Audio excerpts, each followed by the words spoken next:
Senhor Deus Todo-Poderoso, vamos dar início aos nossos estudos a respeito do Evangelho de Jesus, para o que pedimos a assistência e proteção dos vossos bondosos mensageiros e do nosso anjo da guarda, a fim de que nos esclareçam a inteligência e nos dê o discernimento necessário a nós, os encarnados, e aos nossos irmãos desencarnados, que aqui vieram com a permissão do Pai, para bem compreendermos o que vamos estudar. Rogamos a Jesus, o nosso mestre e guia, seja conosco e presida a nossa reunião. Em teu nome, Senhor, do seu bendito Filho Jesus, da nossa Mãe Maria, de Ismael e da irmã veneranda, protetora desta casa, damos por aberta a reunião de estudos desta noite. Assim seja. O escudo. Embraçando, sobretudo, o escudo da fé, com o qual podereis apagar todos os dardos inflamados do maligno. Paulo, em Efésios 6,16. Ninguém se decide à luta sem aparelhamento necessário. Não nos referimos aqui aos choques sanguinolentos. Tomemos para exemplificar as realizações econômicas. Quem garantirá êxito à produção sem articular elementos básicos imprescindíveis à indústria? A agricultura requisita instrumentos do campo. A fábrica pede maquinaria adequada. Na batalha de cada um é também indispensável a preparação de sentimentos. Requer-se intenso trabalho de semeadura, de cuidado, esforço próprio e disciplina. Paulo de Tarso, que conheceu tão profundamente os assédios do mal, que lhe suportou as investidas permanentes dentro e fora dele mesmo, recomendou: usemos o escudo da fé, acima de todos os elementos da defensiva. Somente a confiança no poder maior, na justiça vitoriosa, na sabedoria divina, consegue anular os dardos invisíveis, inflamados no veneno que intoxica os corações. Todo trabalhador sincero do Cristo movimenta-se à frente de longa e porfiada luta na terra. Golpes da sombra e estiletes da incompreensão cercam-no em todos os lugares. E se a bondade conforta e a esperança ameniza, é imprescindível não esquecer que só a fé representa escudo bastante forte para conservar o coração imune das trevas.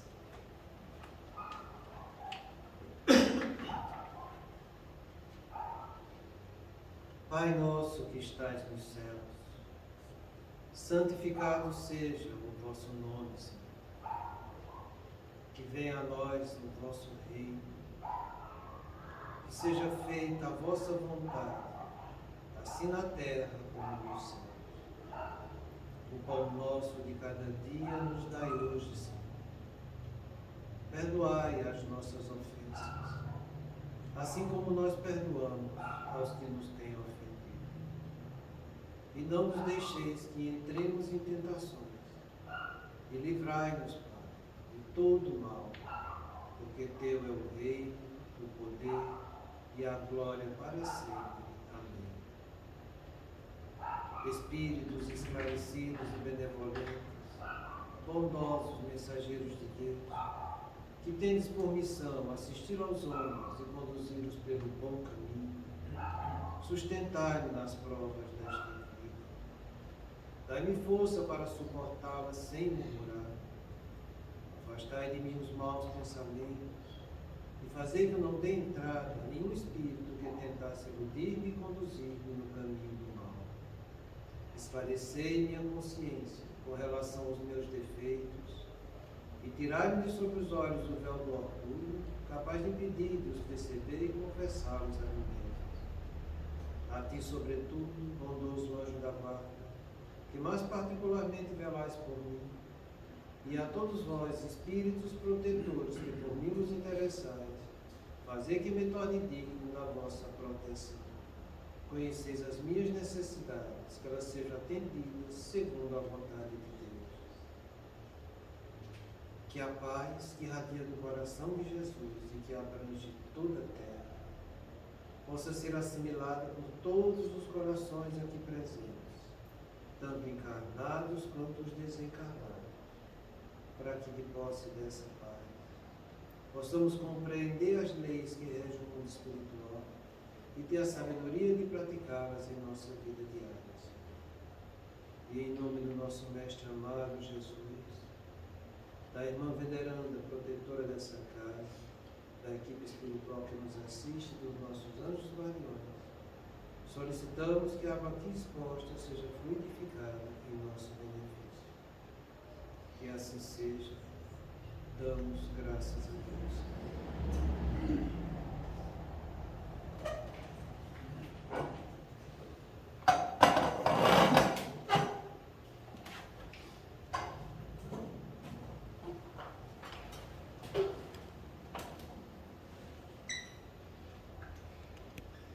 Boa noite, gente. Boa noite. A gente viu a semana passada sobre esse tópico aqui. E eu vou fazer só algumas complementações para vocês entenderem o que é que o Alheiro quer dizer com essas técnicas profundas e avançadas de hipnose. Embora a gente tenha conversado bastante. Ele afirma o seguinte: os espíritos nos influenciam utilizando principalmente técnicas profundas e avançadas de hipnose. Gravam em nosso subconsciente não só a ideia em si, mas a emoção e o julgamento, tendencioso para nos desviar do bem e intensificar aquilo que já acalentamos em nossas angústias, paixões e ambições. Muitas vezes nos conduzem no mundo espiritual para realizarmos lá durante o sono o que queremos, mas ainda não realizamos quando encarnados. Lembra que a gente falou, essa termo hipnose se aproxima próximo do sono. Não é o sono ainda, é um estado de torpor. Toda vez que você está pensando em alguma coisa, em que você esquece as sensações do seu corpo, esquece o controle motor voluntário do seu corpo, isso não é difícil não, a gente faz a qualquer hora. Quando vocês estão aqui olhando para mim, me escutando falar, vocês não estão percebendo que estão sentados, que a posição que está o pé no meu braço, porque vocês estão nesse quadro de torpor, em que as sensações do corpo estão um pouco imotadas. É aí que está a delicadeza dele, sabe? Eu vou lembrar para vocês uma passagem da Revista Espírita, em que Kardec resolve evocar um amigo dele encarnado para ver a situação dele desencarnado, porque ele já conhecia muito bem quando ele estava encarnado. E Kardec, ele faz questão de passar essa mensagem na Revista Espírita. Junto com elas tem outras. Ele fez várias evocações de pessoas encarnadas. O que aconteceu com ele acontece com todas as demais. E é um fato que ele fica assim encantado. Porque quando a pessoa está em sono, que é evocado, a capacidade de lucidez espiritual dele é outra completamente diferente. Seus interesses, suas emoções são outras. E ele deixa registrado o que aquele irmão que estava dormindo falou para ele, para que Kardec alertasse ele quando acordasse. Para você ver a diferença que existe entre você desprendido parcialmente do corpo e você ocupando o seu corpo. E ele deixa o seguinte recado: fala para mim quando eu acordar, para que eu não faça essas novas experiências a respeito da doença reumática que eu tenho, porque na encarnação passada eu cometi o mesmo erro por falta de aceitação, e em vez de eu resgatar o meu problema, eu trouxe ele para essa encarnação agora. E se eu fizer essa experiência agora, vai acontecer a mesma coisa. Deu para perceber do detalhe de uma pessoa dormindo com o desprendimento da carne e a pessoa acordada? Por que é que isso é importante? Isso é importante por isso, sabe? Porque até eles gravarem no nosso subconsciente o processo de hipnose, existe uma distância para que ele alcance essa meta. No começo você está aqui preocupado. Com o quê? Com suas angústias, como ele fala aqui, com suas paixões, com suas ambições. Então você oferece para o mundo espiritual um terreno propício para você ser influenciado negativamente. Não pense você que essa influência negativa vai acontecer, você dormiu, já está do outro lado, aquela influência negativa vai tomar conta de... Não. Não. Você, quando desperta no mundo espiritual que está dormindo, suas noções são outras. Existe uma dificuldade maior para você ser assediado antes de estar gravado no seu subconsciente o processo hipnótico. Então, a maneira mais fácil que a espiritualidade inferior tem para nos influenciar é justamente nesse quadro de torpor. Porque nesse quadro de torpor, você ainda não está de posse de sua consciência espiritual quando você está desprendido. Você ainda está ocupando o seu corpo. E nesse corpo que você está ocupando, você ainda está preso às suas angústias, às suas paixões e às suas ambições. Então você senta lá para fazer alguma coisa que quando você age do ponto de vista automático, e você começa a pensar e vai realizando aquelas coisas automaticamente, entende? É nesse momento que você está pensando nas suas angústias, nas suas paixões, nas suas ambições, que eles vêm trazer a ideia negativa para nos estimular nesse caminho. Porque você oferece para eles a condição ideal de você ser influenciado. Então é aí que tem que começar a nossa vigilância. Porque quando você está desprendido, suas angústias, paixões e ambições são outras. É outra situação sua no mundo espiritual. Então compreenda isso. Porque todos nós, quando estamos realizando os nossos processos, instintivamente ou baseado no hábito, onde você não gasta energia, não é assim que a gente fala? Hábito, instinto, você não gasta energia, é um processo automático, o seu cérebro já sabe como vai fazer, você não está refletindo naquilo, aquilo não passa pela tua consciência. Então você vai fazendo um hábito, está lá lavando seus pratos, varrendo sua casa, sentado lá na sua... O homem gosta de ficar sentado e não fazer nada. Eu não sei porquê, mas ele gosta. Só vendo uma cadeira daquela do papai, onde ele se esparrama lá, não faz nada, tá entendendo? Às vezes bota o jornal, no tempo que tinha jornal, né? Mas nem olha para o jornal. Então, nesse momento que você está desse jeito, fazendo coisas instintivas e habituais, seu processo mental está fixado naquilo que você tem e que está te gerando essa ideia preponderante. É aí que a espiritualidade inferior vem. Vou dar um exemplo para vocês.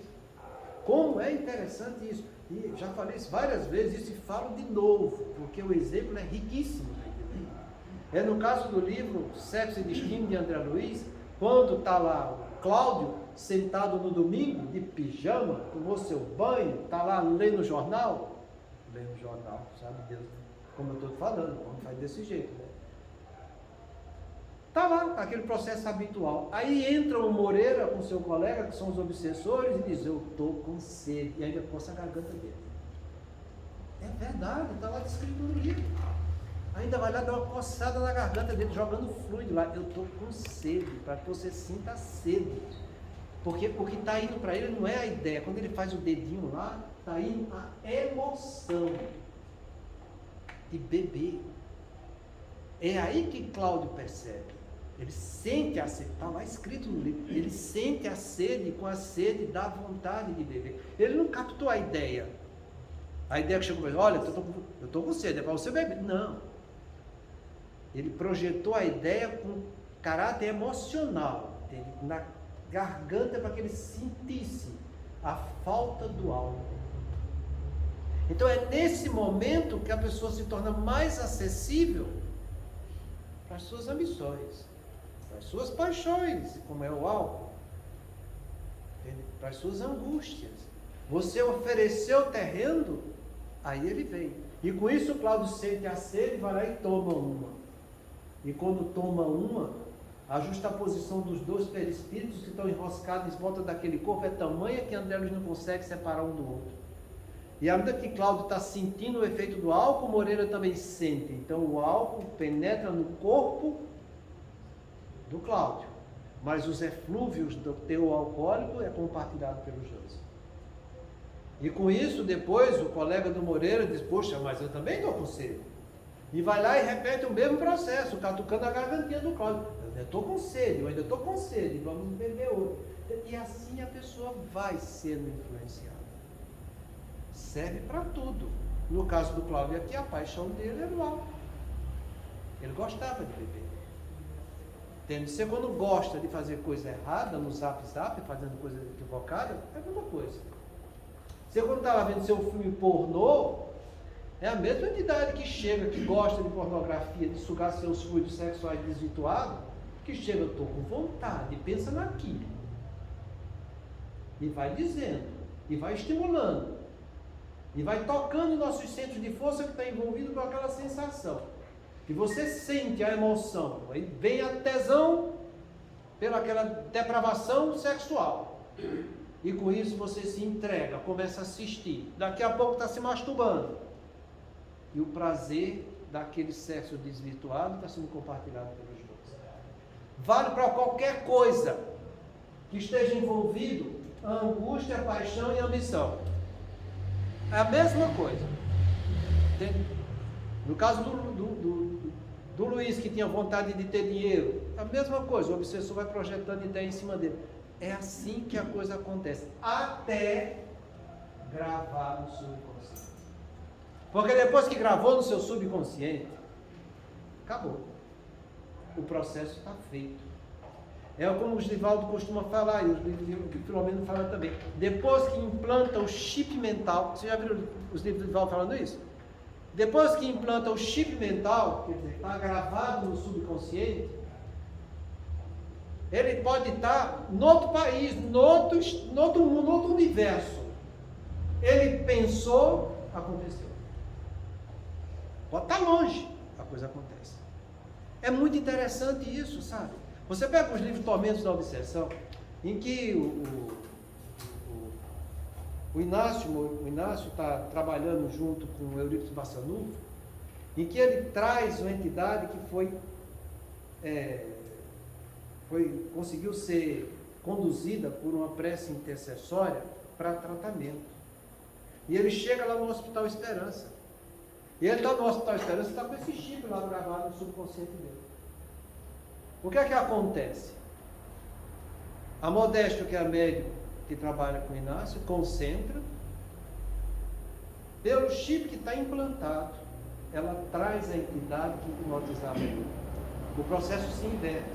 Em vez dele dominar a entidade, a autoridade moral da Modéstia é tamanha que, pela ideia de que é conectada com o espírito em tratamento, ela traz o obsessor, incorpora nela e ele é tratado.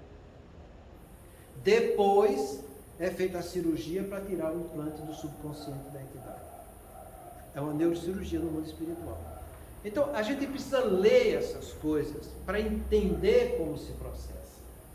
Porque todos nós temos aberto essa chaga que existe, chamada 4 torpes verdades, que a espiritualidade inferior sabe trabalhar em cada um de nós. Essas torpes verdades, que é sexo, que é narcisismo, que é o poder, que é o dinheiro, são nossas ambições, nossas paixões e nossas angústias. Todos nós temos vulnerabilidade para isso.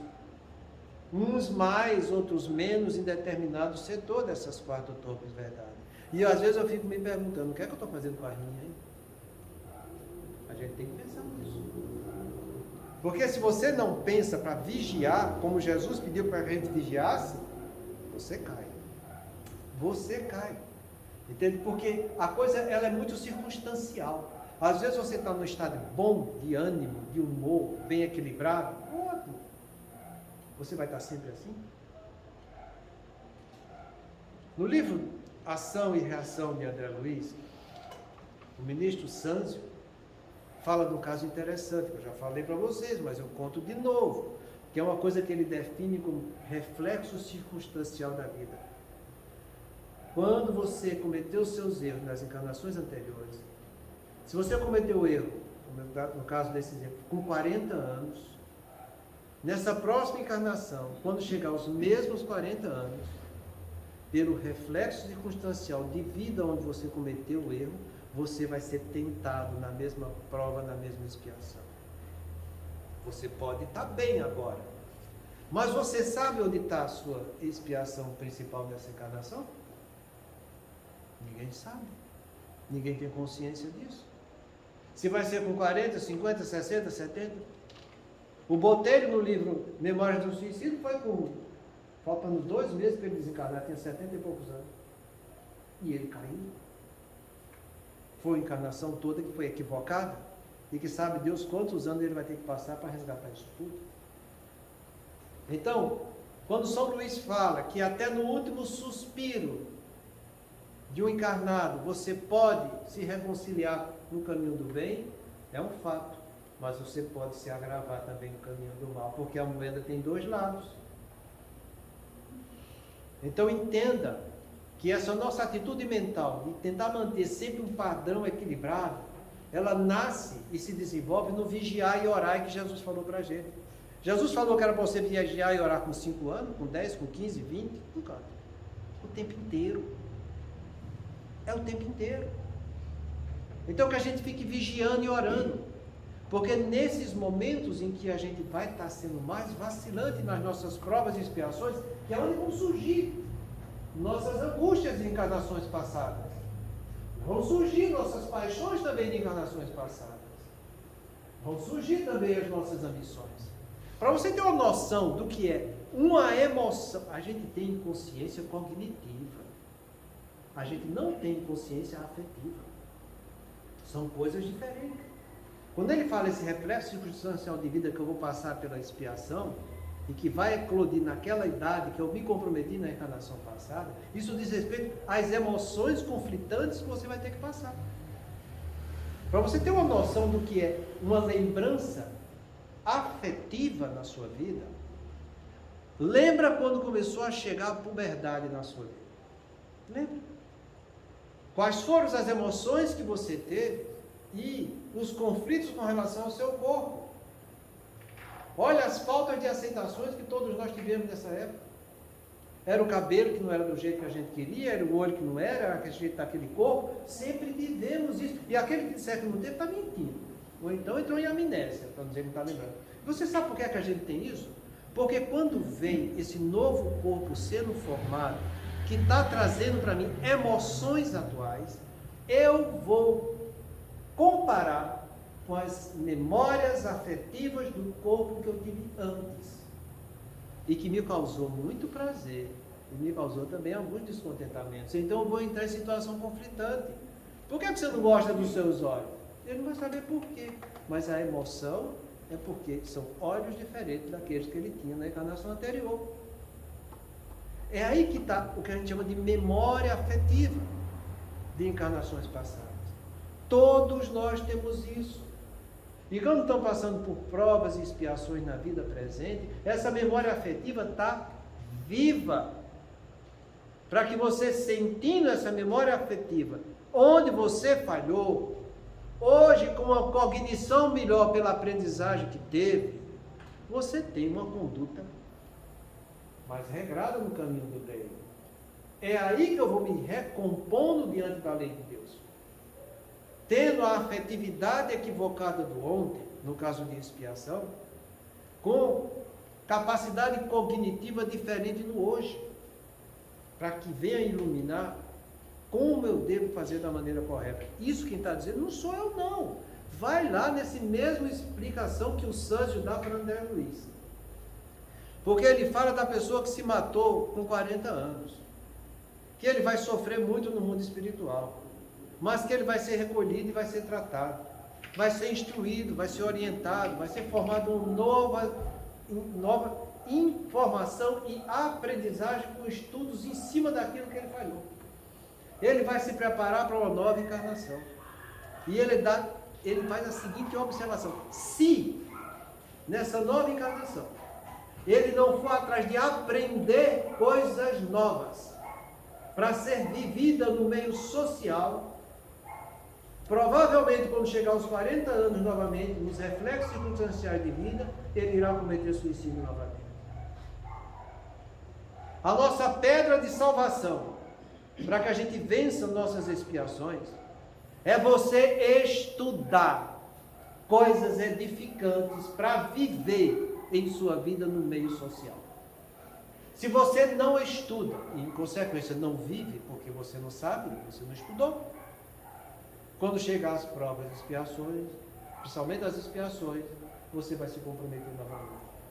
Então, entenda, porque os nossos amigos do ontem, ou amigos que ainda não conquistamos também do ontem, sabendo o que a gente fez de equivocado no ontem, eles vêm nos visitar hoje, sabendo onde vai catucar, porque eles viveram conosco nossas angústias, paixões e ambições do ontem.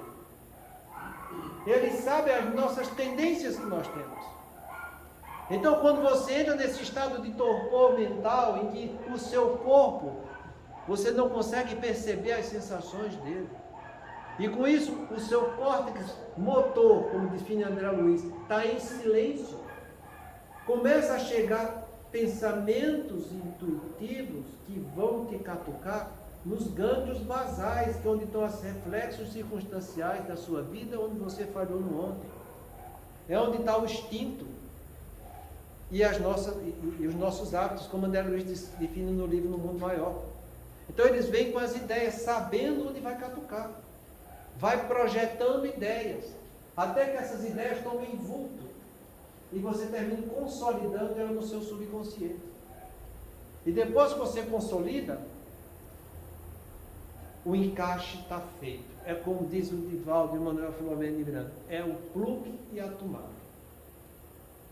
E quando se encaixa, é feito um vínculo vibratório. E esse vínculo vibratório permanece, esteja onde você estiver, esteja aonde o teu amigo que não conquistou estiver. Como no caso desse exemplo que eu disse, um estava lá nas trevas e outro estava lá no La Esperança. E a irmã Modesto foi lá e evocou, e ele veio automaticamente, porque a mensagem daquele que tem moral superior comanda aquele que tem moral inferior. Entende como é que se processa? Então são essas técnicas avançadas e profundas de hipnose que nascem em você, principalmente aqui, quando você está formando opinião, quando você está fazendo julgamento. Você não vai perceber a ideia chegando, porque a ideia já faz parte de você. Você vai perceber essa opinião que você está formando, tomando cada vez mais consistência na sua mente. E quanto mais consistência ela toma, mais está sendo formado esse chip mental no seu subconsciente. E daqui a pouco você já está automaticamente exercitando aquilo sem nem perceber. Você já está falando sobre aquilo. Você já está vivendo sobre aquilo. E você já é comandado por ele. Por isso que Kardec pergunta, os espíritos influenciam em nossas vidas mais do que supomos. Normalmente são eles que vos dirigem. Entendeu? Como é que eles nos dirigem? Desse jeito. Todos nós temos vínculo com esses irmãos. Não tem como dizer que não. O que a gente tem que fazer é estudar coisas edificantes e exercitar essa edificação em nossa vida. O que a gente tem que fazer é começar a educar esses implantes que estão em nossa cabeça. Porque você ainda é dono da sua vontade.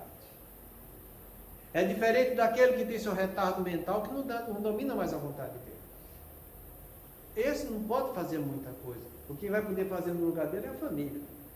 Mas você, que não tem retardo mental, você que é dono da sua vontade, você que por si mesmo, por invigilância, não soube usar a sua vontade no caminho edificante do bem, sabendo que está fazendo equivocado agora, faça o processo inverso. O trabalho é seu, o benefício também vai ser, porque o problema é seu, não é dos outros. Não é da mulher, do esposo, do filho, do pai, da mãe, do governo, do ar, do tempo. Não. É seu. Está no seu espírito, que se reflete no seu perispírito e, em consequência, no seu corpo. Então, se o problema é seu, ele vai te acompanhar aonde você estiver. Seja lá quem for que esteja colaborando para que você entre nessa desarmonia. Aonde você estiver, vai acontecer a mesma coisa, porque o problema é teu. Então, faça você o que você tem que fazer. Sai da preguiça, entra no caminho edificante, estuda coisas boas e de peso moral. Porque à medida que você estiver fazendo isso, você está induzindo isso também no seu subconsciente. A gente sempre fala, os instintos que eu tenho hoje são das vidas que eu tive ontem. Os hábitos que eu tenho hoje, eu estou formando hoje para ser os instintos meu amanhã. Entendeu? Forme bons hábitos hoje, você terá bons instintos amanhã. Então o processo acontece assim no caminho que não é edificante, como a gente está falando aqui. Então vá processar a coisa no caminho edificante, porque o benefício é seu e para a sua imortalidade. Então vá se educar naquilo que te causa angústia, vê se aquilo que te causa angústia realmente merece aquilo. Vê se aquilo que te causa angústia depende exclusivamente de você ou depende mais dos outros, porque a grande maioria das vezes depende mais dos outros. A gente gosta muito de ter a cultura da interferência, querer cuidar da vida dos outros. Eu estou angustiado porque meu filho fez. Não, foi o filho que fez, não foi você. Você tem que educar seu filho, mostrar para ele o que é certo e o que é errado. Depois que ele tiver com barba, bigode, etc, coisa e tal, ele vai ser dono da vida dele. Entendeu? É porque meu esposo faz isso, é minha mulher. Não. Não. Toma conta daquilo que é seu, que é a sua conduta. Todos nós vamos ter situações angustiantes? Vamos. Então pergunta para você, isso depende de mim ou depende do outro? Porque se depender do outro, eu estou gastando energia naquilo que eu não vou conseguir. Porque se o outro não estiver elaborando, como é que eu vou colaborar com aquele que não está elaborando? Não vai encontrar espaço na casa mental dele. Então cuida da tua conduta. Saiba conviver com o outro. A gente sempre diz que o único relacionamento vertical que a gente tem é de pai com filho. Com os outros, marido, mulher, irmão, colega, coisa e tal, é relacionamento horizontal. Relacionamento horizontal, no máximo, o que eu vou conseguir é sugerir algo para o outro. É diferente. Em relação a filho, quando ele não tem ainda, está em seu desenvolvimento até os 7 anos, é educação diretiva. Eu vou direcionar porque ele não tem capacidade de abstrair pensamento.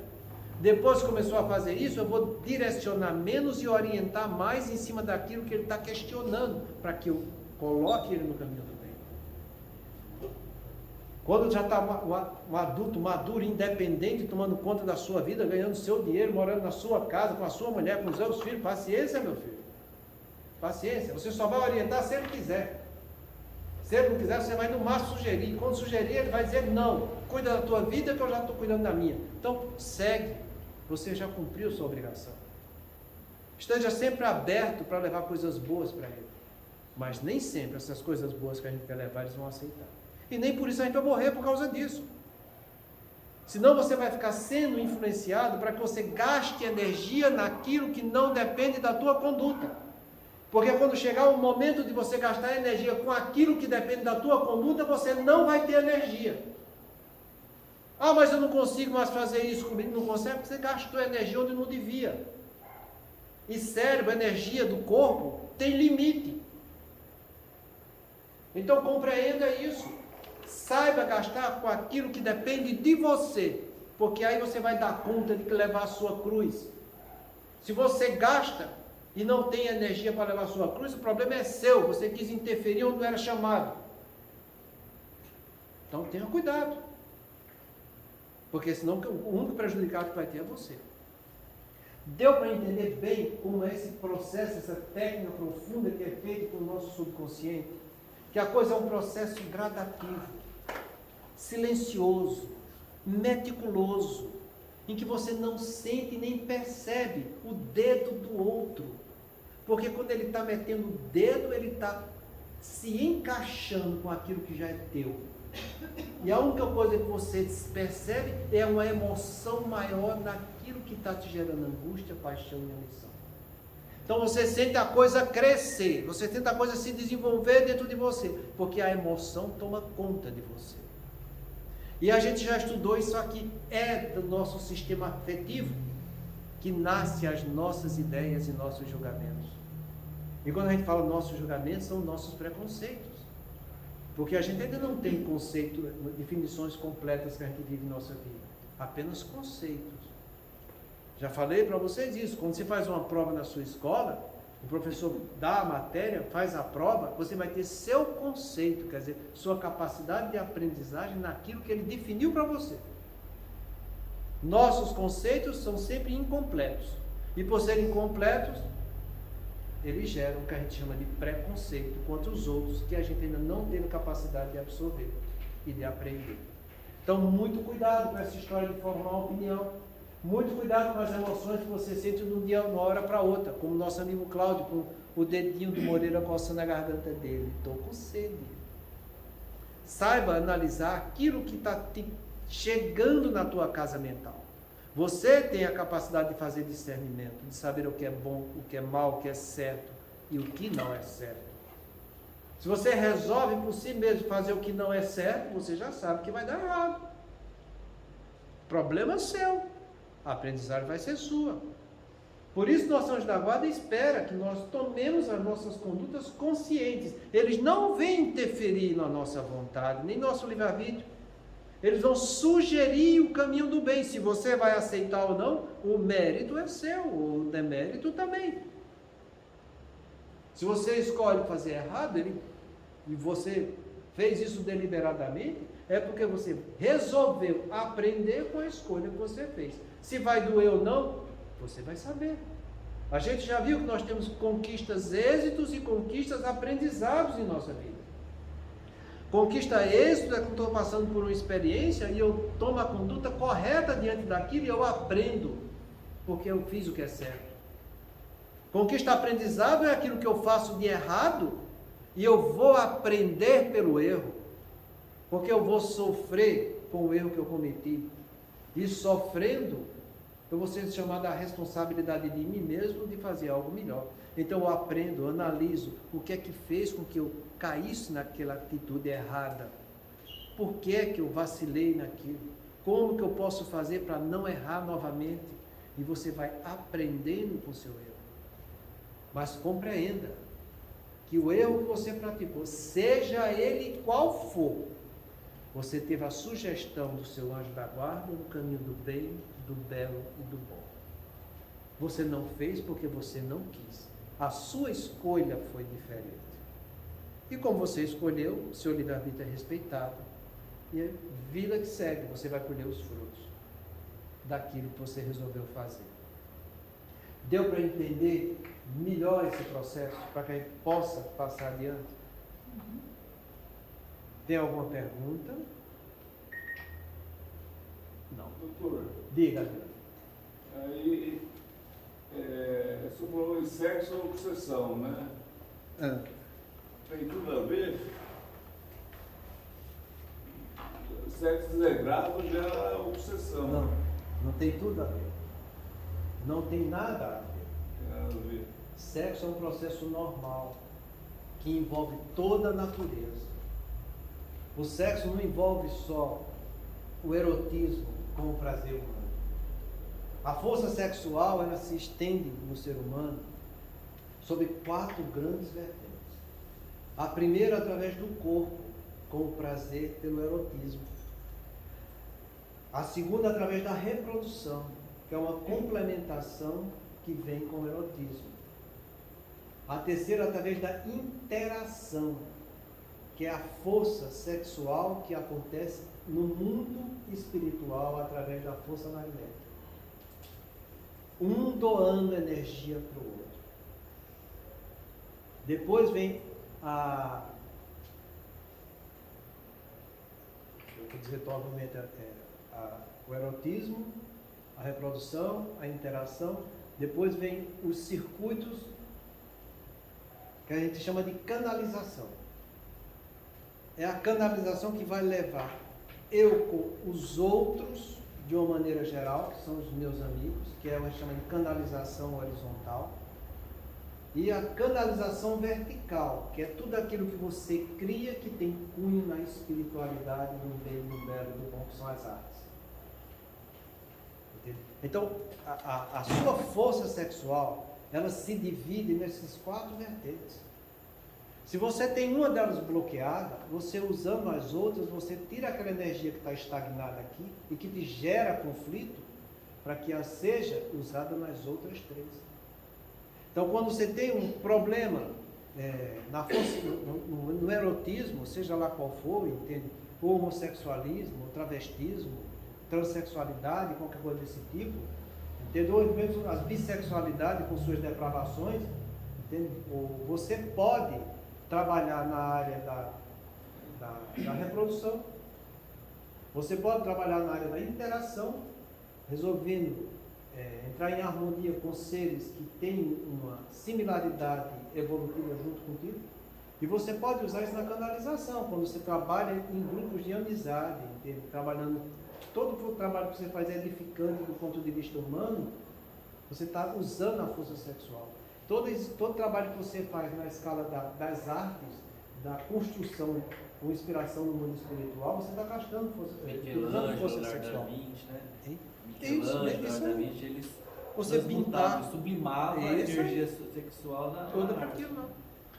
O que é que o Divaldo fez? Sublimou essa força sexual no trabalho espiritual, no trabalho que ele fez com as crianças dele lá. Canalizou para lá. Entende? Então, a nossa visão ainda é muito estreita quando se fala de força sexual. Sabe? A gente ainda analisa muito do ponto de vista humano, carnal, aquilo que só nos dá prazer. Entende? E aquilo ali é uma força mínima que você está usando. A palestra da NET, que ela fala que 90 e poucos por cento dessa energia está nessa outra área, né? É o que a gente mais pode usar. Tudo aquilo que você está criando, produzindo você está gastando essa força. Qualquer obra que você faça, de marcenaria, qualquer coisa, entende? Costurar uma roupa, entende? Fazer uma comida, está gastando força sexual aí. Entende? E é muito interessante, entende? Quando você tem bloqueio de alguma coisa, você quando pratica outras que vão suprir aquilo lá, quando você vê o tempo passou e aquilo ali nem te incomodou mais. Tem uma passagem no Livro dos Espíritos que ele fala das tendências suicidas, entende? E a resposta que o Espírito dá são almas ociosas. Se fosse trabalhar, não estaria passando por situações tão conflituosas para gerar ideias suicidas.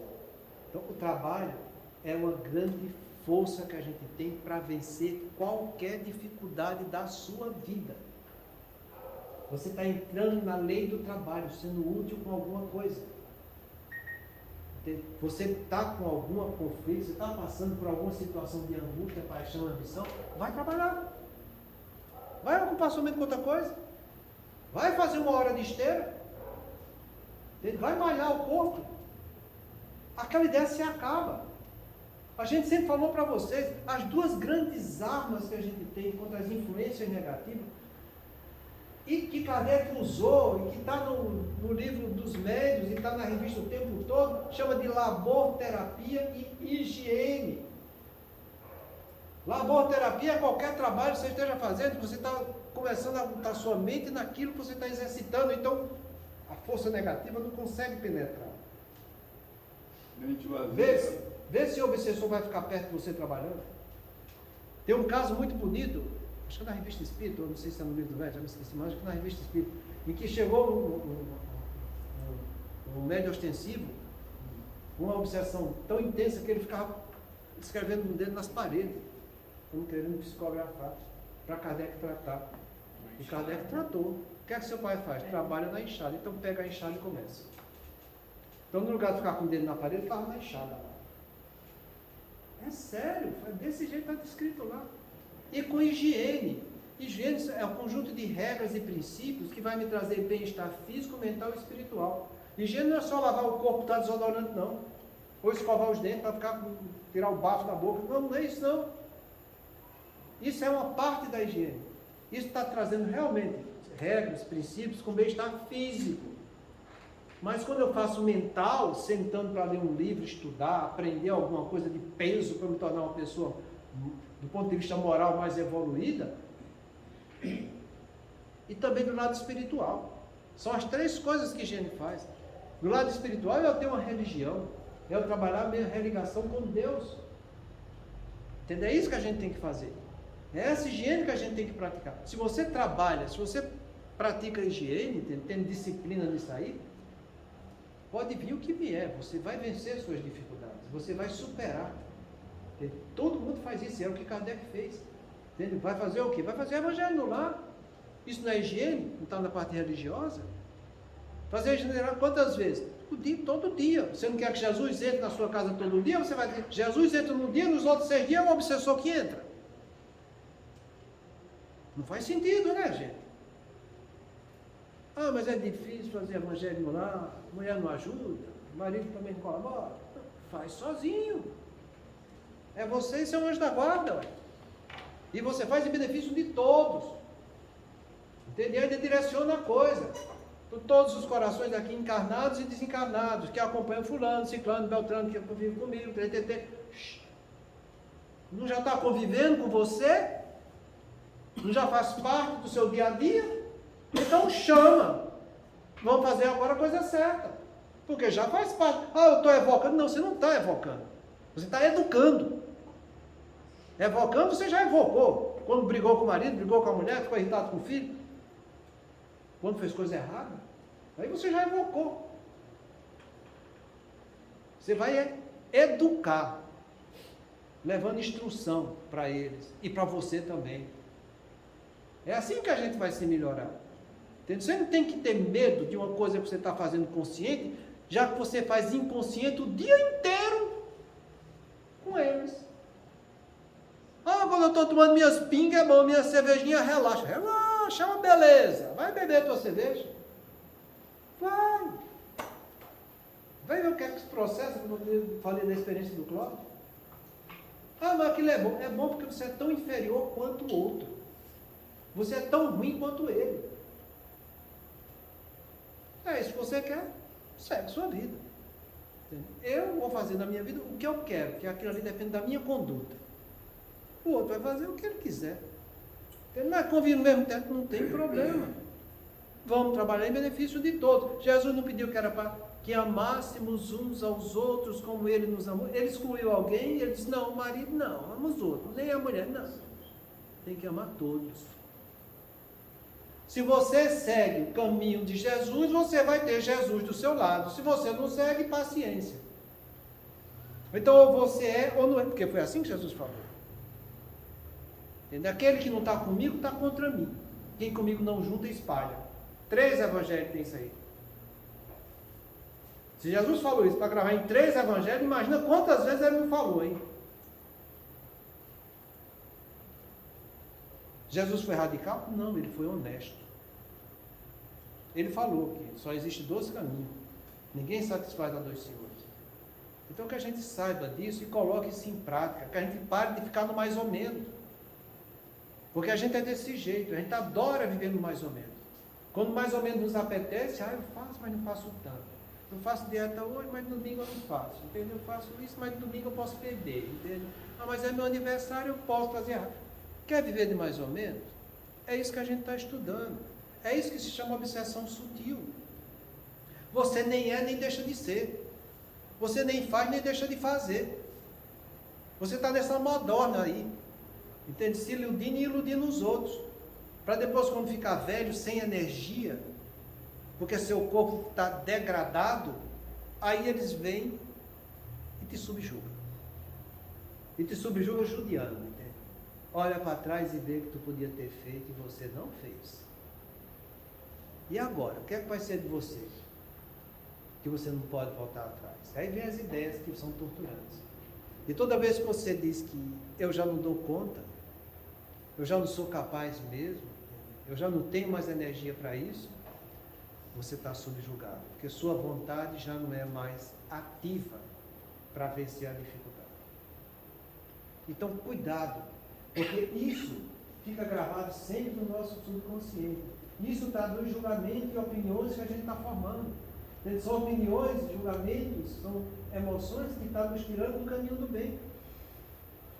É assim que eles começam a fazer. Para que você, saindo do caminho do bem, a gente se comprometa. Então, muitas vezes nos conduzem no mundo espiritual, quando você já está no subconsciente, para realizar durante o sono o que queremos, mas que ainda não realizamos quando encarnados. Aqui é no processo mais avançado. Depois que a coisa está gravada no seu subconsciente, que você sente a necessidade daquilo, aí eles vão te conduzir para que você comece a realizar aquilo que estava só na idealização. Vou dar um exemplo para vocês. No livro Ação e Reação, no caso, acho que era Marcela, Antonina, que o esposo queria matar ela. Ele vai tendo a ideia, os espíritos superiores vão estimulando ele para que ele mate, para que ele realmente acabe com aquele relacionamento, para que ele fique com a mulher que ele estava traindo a esposa, entende? Ele vai, a coisa vai se processando, vai se intensificando, entende? Ao ponto que fica tão viva que a própria espiritualidade que está tomando conta da coisa diz: é hoje que ele vai matar. Então é assim que se processam as coisas. Vem aquela ideia, vem aquela emoção, para ele curtir a vida, que ele é humano, todo mundo faz, ele pode fazer também, e você começa a ir, e você começa a fazer, e aquilo vai criando força, e você vai gostando, porque a emoção é boa, o prazer é bom, porque está envolvido esse sexo todo, está entendendo? E outra vez vai crescendo, e você merece ser feliz, junto com seus filhos. Essa mulher não presta, e a mulher fazia tudo certo. Chegar ao ponto que ele é o obsessor dele mesmo, porque ele vê a sua própria ideoplastia, e a coisa cria tanta força que ele faz perdendo o cunho da razão. E aí ele se compromete. Mas a gente deve entender, e isso é muito interessante, porque está no livro dos Espíritos também. Quando um espírito inferior chega, tem que causar obsessão, e você comete crimes na lei de Deus, é o que chama de crimes compartilhados. A responsabilidade é igual para os dois, tanto encarnado quanto para os desencarnados. E eles vão ter que responder, muitas vezes, com maior grau de comprometimento do que aquele que estava encarnado. Quanto maior o conhecimento, maior a responsabilidade. A gente encontra muito, isso é comum, pessoas com rebaixamento de intelectualidade, que a gente chama de, Kardec chama isso no livro dos Espíritos de idiotia ou cretinismo. São rebaixamentos de QI, em que a capacidade de raciocinar deles são limitadas e que muitas vezes eles são obsidiados e terminam cometendo crimes. Esses que não tiveram grande conhecimento, que têm menos responsabilidade, são menos comprometidos diante da lei de Deus do que os obsessores que tinham lucidez que fizeram isso. É muito interessante essa parte, sabe? Porque a responsabilidade é compartilhada. Então, com esse carro que vocês falaram, vai frente mal, fica para a semana. Semana que vem a gente vai entrar um novo tópico, sabe? Ele diz o seguinte: quando despertam, trazem a mente atribulada, sobre como cansaço físico e psíquico, encontrando dificuldade para fixar os compromissos e as lições edificantes da vida. Aí é o agravamento que fala com vocês.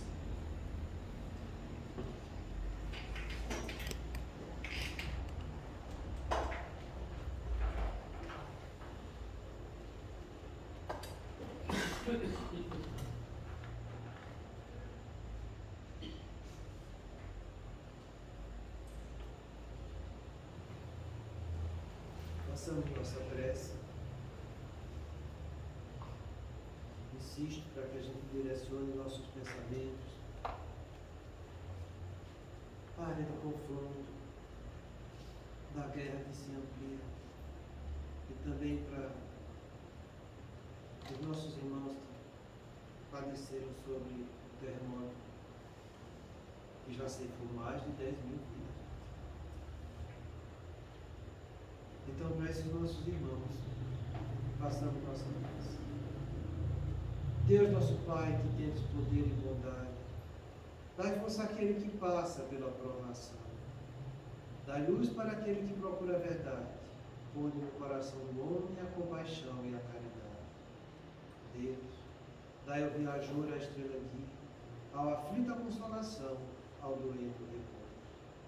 Pai, dai ao culpado o arrependimento, ao Espírito a verdade, à criança o guia, ao órfão o pai. Senhor, que a vossa bondade se estenda sobre tudo que criaste. Piedade, Senhor, para aquele que vos não conhece. Esperança para aquele que sofre. Que a vossa bondade permita aos Espíritos Consoladores derramarem por toda parte a paz, a esperança e a fé. Deus, um raio, uma faísca do vosso amor pode abrasar a terra.